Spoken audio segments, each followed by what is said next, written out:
We have news of an expanded evacuation. In fact, not just the people who were in the mall, but now also the hotel next door. It's the Marriott River Center that has been evacuated. The dam is not limited to homes. Over here, cars with their windows blown out.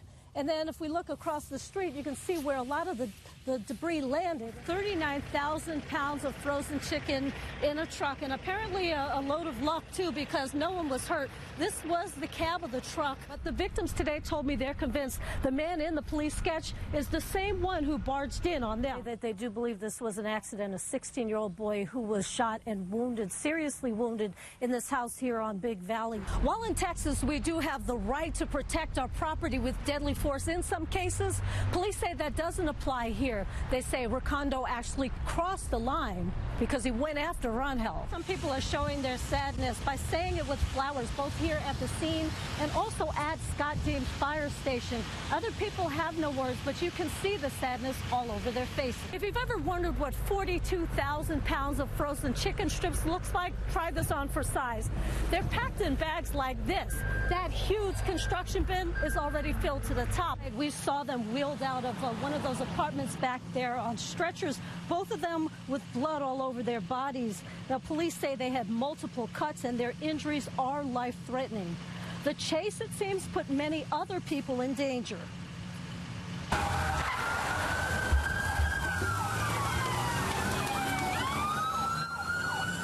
We found ourselves nearly in the danger zone as that suspect came racing back toward the scene after leading officers first up and then down Highway 281. Police started chasing him after someone gave them a description of his van. They say they saw him leaving the home in the 200 block of Henry where two women were slashed with a machete. Officers had to climb in through the window to get to those women. They say that the door was barricaded. They believe the man who led them on the chase is the one who attacked them for some reason. Now, we also have video of that suspect when police finally caught up with him. He ended up wrecking his van near Euclid and Wilmington.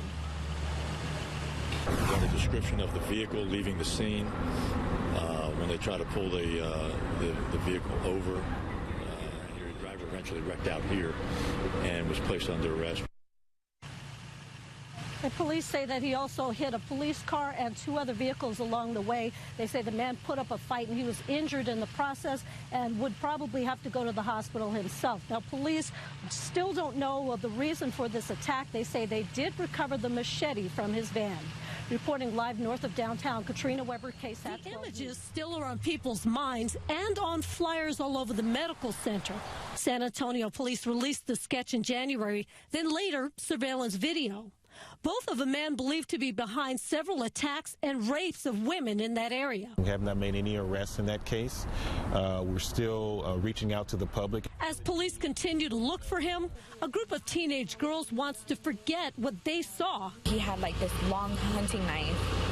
And he said something, but we don't really know what. The teens, who were all related, are still too afraid to show their faces. But they told us about their encounter with a man around 4 this morning.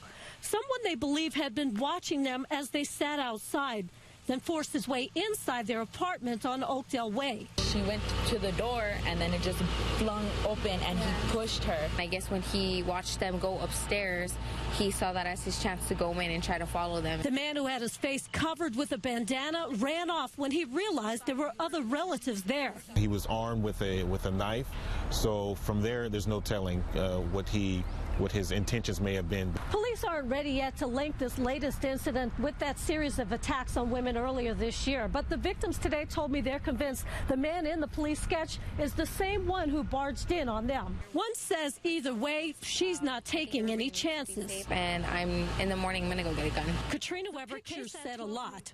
A car ripped in two after hydroplaning into a Highway 90 guardrail last November. The half with the driver plummeting off the bridge.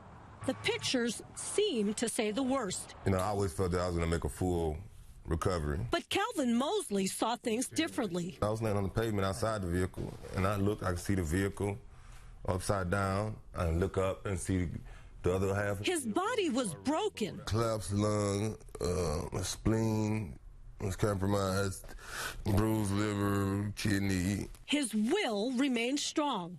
Holding his hand through it all was his family, including longtime love Cassandra Colon. We have two different perspectives of everything because, you know, it was happening to him, but we were on the outside looking in. They worried while Mosley worked, taking one determined step at a time. The doctor told her that I was gonna probably always like have a limp, or that I wasn't gonna be able to do some of the stuff that I used to do. And I told her, nah. He was right. He's back on his feet and recently celebrated his 40th birthday. As a couple, they're on a whole new path. I think everybody have gotten closer. And I think the whole experience has made everybody much stronger. You start realizing a lot of those little things that you thought were important, they weren't important anymore. They're both thankful they still have what is. Katrina Weber, KSAT 12 News.